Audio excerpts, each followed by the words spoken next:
भन्नु यो नेताले गरेर यस्तो जाडो महिना पनि मेरो बुढासँग सुत्नु पाएको छुइनँ हौ भन्न कठङ गर्दै सुत्नुपर्छ मैले मेरो बुढा विदेशमा छ यो पीडा त नेताले बुझ्छ डल्लपा तिनीहरूको यत्रो बुढीसँग सुत्नेहरूले बुझ्छ हामी यो जनताको पीडा रिस उठ्दो नाना तिमीलाई पनि जाडोमा बुढाको याद आउँछ नजिस्काऊ है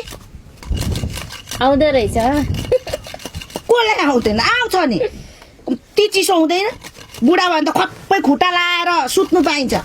यो पीडाहरू सम्झिन त म त कसैलाई भोट दिनु मनै लाग्दैन छिरिक्क मन लाग्दैन अहिले नेता राम्रो भन्छ नि त्यसलाई फात ल यसले राम्रो गर्छ प्याक्क भोट लायो भोलि खुलाक्कै खुल्काइदिन्छ त्यसले नै म त साँच्चीकै यो देशको कुरा गरौँ भने त दक्षिणा साह्रो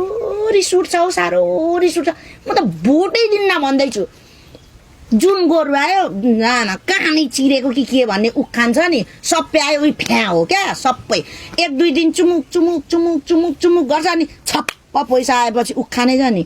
भगवानको त त्रिनेत्र खुल्छ अरे मान्छे हो मान्छेको त कता कता खुल्छ